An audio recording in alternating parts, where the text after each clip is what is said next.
Hello and welcome to episode 9 of Channel Anime, the anime review show. I'm John. This week, an anime that has become my new favorite Christmas movie. I'm talking about Tokyo Godfathers.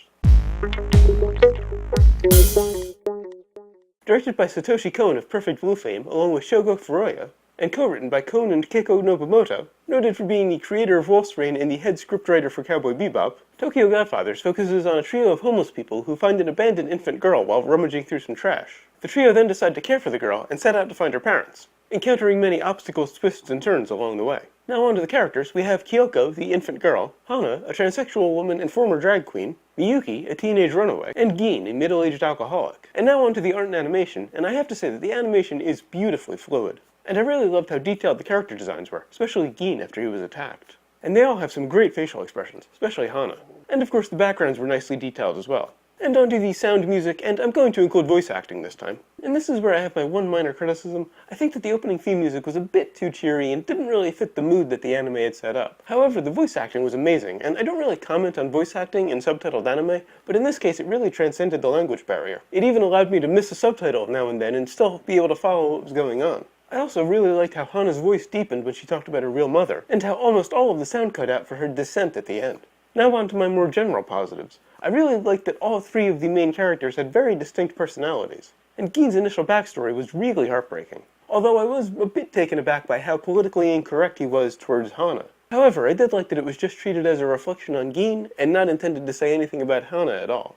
And I really love how the three of them began to form a family after finding Kyoko. I was also very surprised by what happened at the wedding, and completely shocked by the New Year's cleanup scene. Miyuki's confession to the assassin's wife was also a very big surprise, and I really liked the scene between the two of them and how they were able to transcend the language barrier.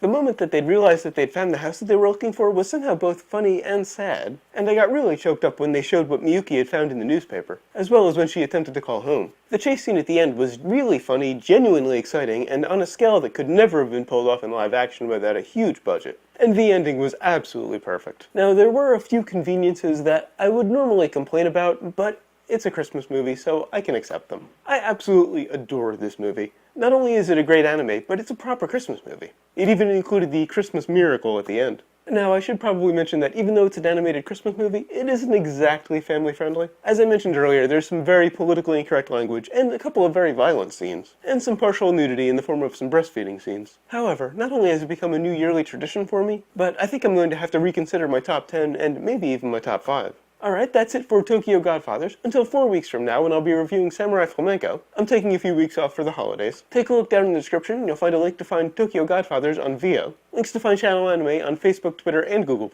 Oh, speaking of Facebook and Google+, I posted my top 10 anime of 2013 list on both of them, and of course a link to Zombie Takeout, the Being Cult movie podcast that I co-host and produce. And until next year, thanks for watching, and I'll talk to you later. That's good.